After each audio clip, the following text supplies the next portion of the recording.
Welcome to day 15 and lab 25. In the previous lab we have implemented security for Windows application, and in this lab we will implement security for web applications. Now there is a big difference in the way security is implemented in web applications and the way the security is implemented in Windows application. Now Windows application, they run inside the computer, so things are very different. While web application, they run over the internet. In other words, your web application is hosted on some server, and anybody who interacts to that web app, it uses the HTTP protocol, it uses the request response model. So for web applications, we can implement security by using Windows authentication, forms authentication, and passport authentication. Now I'm not going to go in details of all of these authentication mechanism. If you wish, right, what you can do is you can go to the .NET and ASP.NET fundamental section, where we have covered more details about each one of these authentication mechanism. For now, we will be using forms authentication to implement security in our web app. So the first thing what we'll do is, let's go ahead and create a simple screen here called as the login screen. So let me just go and create a simple page here called as login.aspx, and let me press OK. Now in this login screen, let's go ahead and create two text boxes and one button.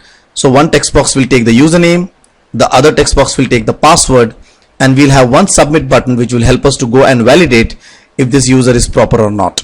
So let's go ahead and open the toolbox, and we'll go and create a very simple screen which will take the username and password, and we'll have one very simple button here which will actually go and push all this detail to the server for validation. Okay, so you can see that I have drag and dropped one label and one text box for username.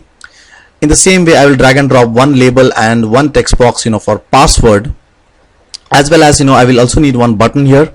So I'm going to go and drag and drop one button which will help me to go and submit this username and password to the server. Also, let me quickly go and put proper text and naming conventions to this label. So this I will name it as LBL username, the text as username.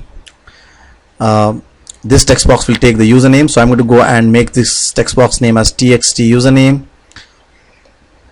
In the same way, I will name this label as LBL password, this also as txt password, and this button as btn login, right, and the name on the button will be login. Right, now in order to enable forms authentication in our web application, we have to make couple of modifications in our web config file. So just let me go and open my web config file here. Now before I move ahead, I hope and I believe that you are watching this video after you have gone through the fundamental videos of ASP.NET authentication and authorization. If you have not, then this thing would be a bit difficult to digest. Okay, so my suggestion would be, in case you have not gone still, please go back, see the videos, and then again restart this video. Okay, but overall, let me tell you what I'm going to do here. We're going to define three things here. First, we are going to go and enable forms authentication. Second, we need to give the start URL, which will actually pop up, or the start page, which will actually run when this application runs, and that is nothing but the login.aspx will be the start URL. And then the pages which will be running, or I'll say the home page, which will run after the authentication is done. So three things we have to define here. First, we will enable forms authentication.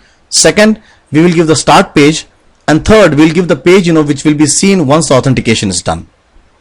So in order to enable forms authentication, let's go ahead to the web config file. Let's type here authentication, and let's type mode equal to. Now you can see when we type mode equal to, now there are lots of ways by which you can do authentication, but we are going to go and select forms because that's the authentication mechanism we are going to use currently for this web application.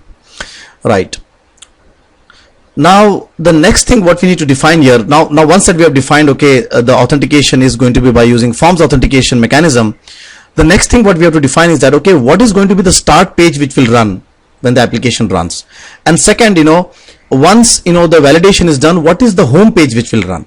Okay, so those two pages we need to define here. Now definitely the start page which we would like to run is the login.aspx page, and the home page which we would like to run after the validation is done is nothing but the customer data entry.aspx page. So now in order to define the what you call the start page as well as the the subsequent pages, right, we're going to use the forms tag. So in the forms tag, we use the login URL property to define the start page which will run. So currently our start page is the login.aspx page. And once, the user has validated his user ID and password, we would like, that customer data entry.aspx page should start running as the home page.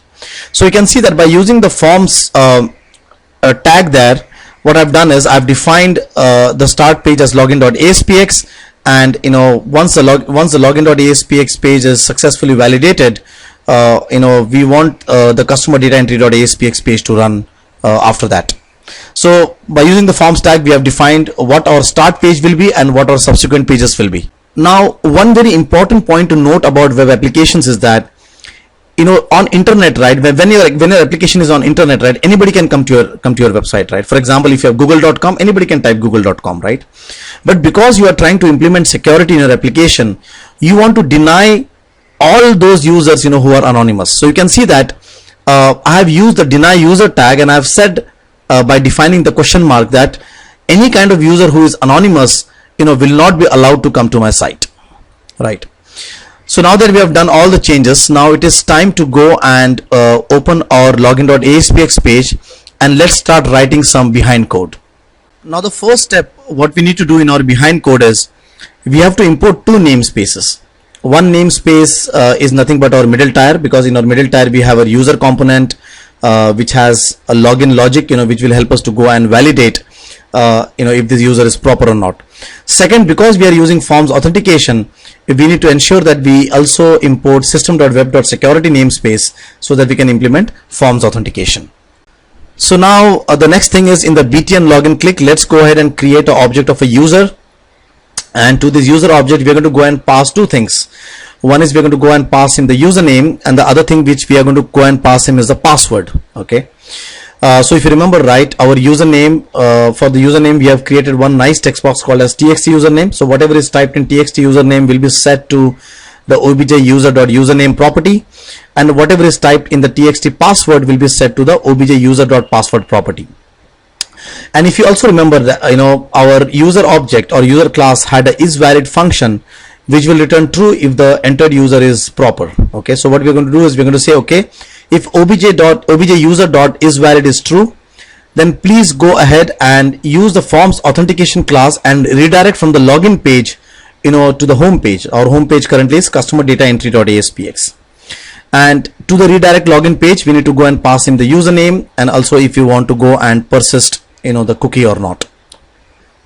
Now in case if you are not understanding this statement, forms authentication dot redirect from login page, I will again suggest please go back to the fundamental videos of .NET and ASP.NET fundamentals, and please go and see the complete authentication authorization videos what we have recorded. Okay, so there we are done with the logic. So you can see as soon as a person clicks on the login button, we'll go and create the object of the user, right? The object of the class user, will pass him the username and password. We'll check if it is valid. If it is valid, then we'll say, okay, now redirect from the login page to the rest of the pages of the site, or else stand where you are. So now that we have done all our programming, let's go ahead and build the solution. No errors, 0 errors, 2 warnings. Let's exclude the warnings for now. So that looks everything fine. Let me go and run this. Oops, there is a problem. You can see that he has actually gone ahead and ran my Windows forms. So let me just go ahead and ensure that we run our web application as startup. Okay, so I've just right clicked and said that, okay, please go ahead and run my web application as startup. So you can see now, once I've run the application, you can see my website is now running. And the most important thing which I need to point out here is that because we defined our start page as login.aspx page, and we said that deny any kind of user who are anonymous, what has happened is he had just went ahead and executed my login page first.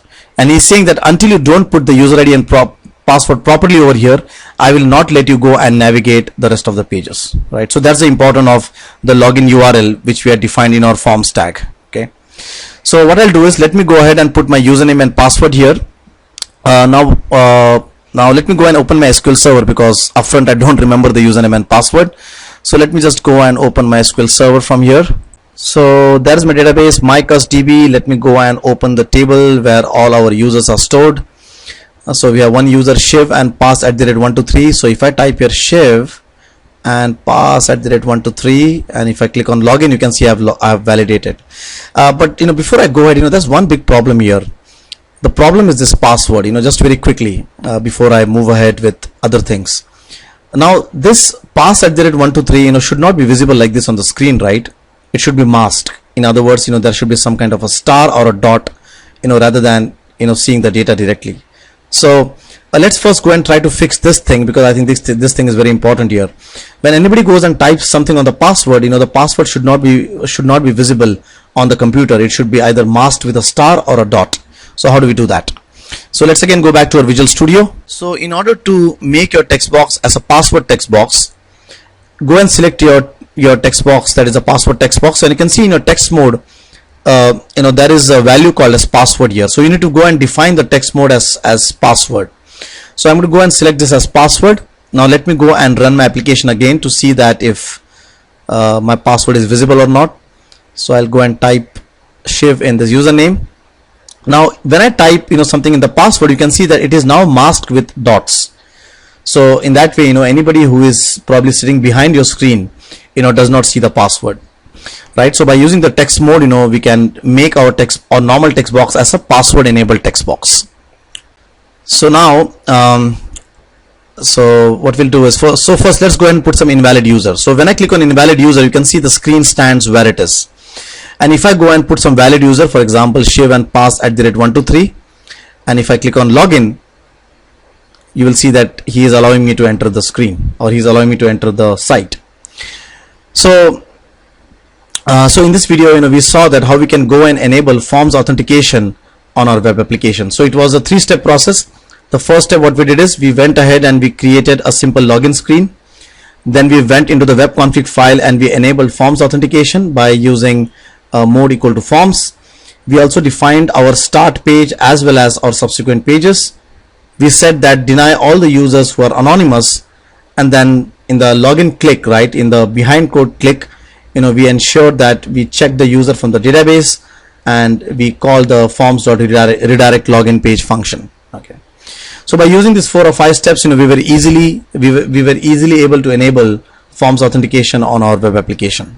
So I hope that you enjoyed this video. In this video, we were trying to understand how we can enable forms authentication on web applications.